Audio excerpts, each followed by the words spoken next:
So I want to begin today by discussing two stories that may at first seem basically unrelated. First, we go to Politico, where earlier in the week, over 100 staffers signed a letter and sent it to their CEO, further expressing their outrage and grief over the fact that Ben Shapiro wrote a newsletter for them that one time weeks ago. Yes, you remember that from weeks ago. They're still talking about it.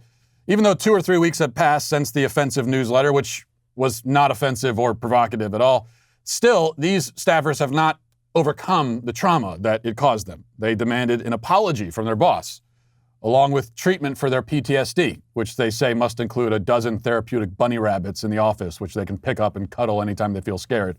That last part is a joke, but only barely. In the irony of all ironies, the letter also insists upon, I'm not kidding, greater workplace diversity. Yes, they are shouting for more diversity, while in the very same breath, shouting for less diversity. They are upset that somebody with different views was allowed to write a newsletter. And the reason they're upset, they say, is that they want more diversity. But of course, we understand what they mean by diversity. For them, the perfect image of diversity, what diversity is, perfect image is a room full of dozens of people of different races, ethnicities, genders, and sexual proclivities, all saying the exact same thing in unison. It's the kind of diversity that will be best achieved once we're all replaced by robots, which, frankly, at this point can't happen soon enough. So that's one story. Let's look at another. Like I said, these are related, and I'll explain why. The Daily Wire has a report about a University of Illinois Chicago law professor, Jason Kilborn. The professor has been indefinitely suspended after a campus controversy that stems originally from a question on an exam. Now, in the exam, Kilborn presented to the students a hypothetical case dealing with race and gender discrimination. Okay? Now, I imagine this is the kind of thing that students in law school encounter a lot. Hypothetical situations and cases that they have to analyze, right? So in this hypothetical case, an employee quit her job after, and now I'm going to read directly from the exam text. This is what it says. After she attended a meeting in which other managers expressed their anger at plaintiff, calling her an N blank and B blank. And that's what it says on the exam. N and B. It does not say the word themselves. It just says N and B with a little blank space next to each letter. This was enough to provoke outrage. The Black Law Students Association spoke out, claiming that students were shocked and distracted by the slur on the exam. They couldn't even take the test because they were so upset. Even though, again, the slur was not written out. One student said she had heart palpitations just from seeing the letter N on the page. Let's hope that she never watches Sesame Street when they get to, today the letter is N. A petition was circulated. It gained 400 signatures, demanding, among other things, that Kilborn be forced to take cultural sensitivity training for writing the letter N on an exam. Now, you might ask, how the hell can a law professor even teach his students about racial discrimination cases if he can't so much as refer to a racial slur? If he can't even refer to a racial slur, then how can you communicate what to do legally in these situations? What if this was an oral lecture and he had just said the N-word, not the actual word, but he had said, quote, the N-word? Would that have been shocking and traumatizing too? I suppose so. Meanwhile, of course, most of these students listen to music every day where the full word is said, shouted really over and over again. That causes them no emotional pain. But someone with the wrong skin pigmentation, even so much as refers to the word, however indirectly, it'll cause them to collapse into tears, barely able to breathe. Sure. It's all completely absurd, and it only gets more absurd.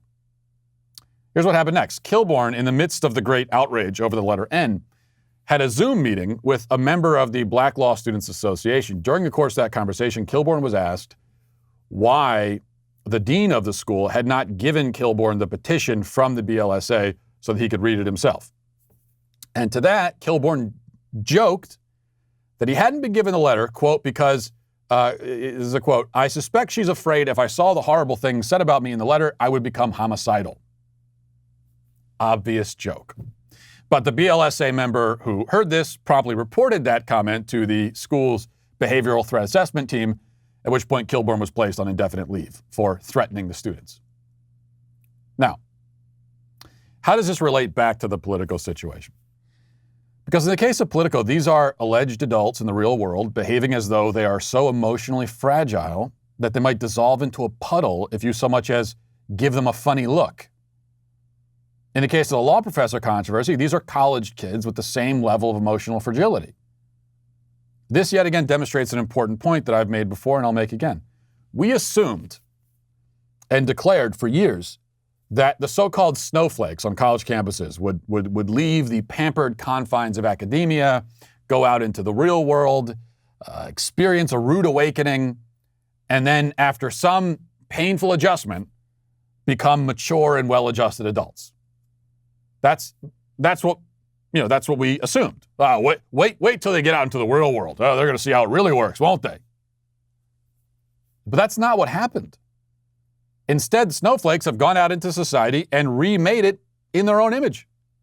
As painful as it is for us to acknowledge, they have not gotten the rude awakening that we hoped and that they so much deserve. And there's no reason to think they ever will. At least not in the way we thought they would. This should have been an easy thing to foresee in hindsight. A lot of things are easy to foresee in hindsight. After all, each generation inherits the earth and makes society into what they want it to be. If a bunch of emotionally stunted, overgrown babies take over, why would we think that they'd all magically become mature adults? And besides, this is not a process that happened overnight.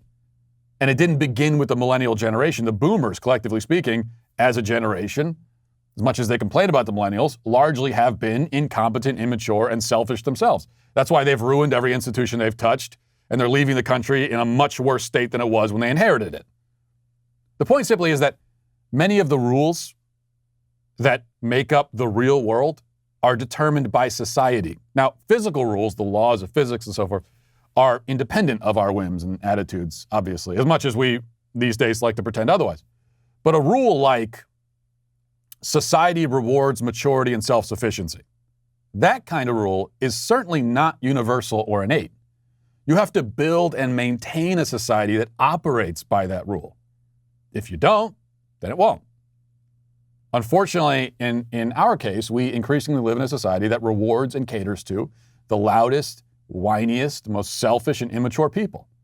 It's not just college campuses anymore that work that way.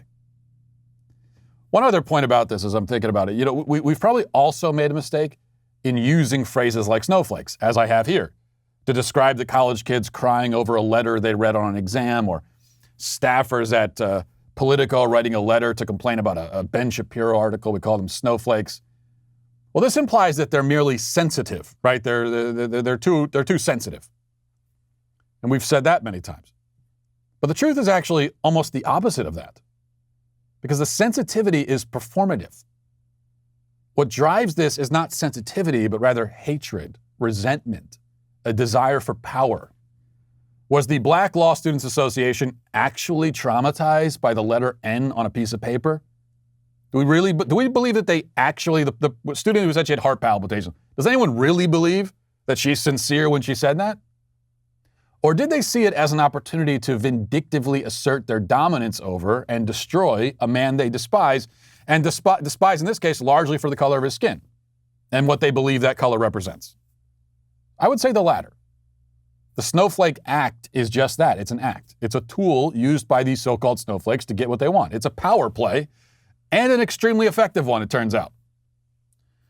So where do we go from here? What do we do with all this? What does it mean? Well, all it means is that our problem is how society is fundamentally constructed.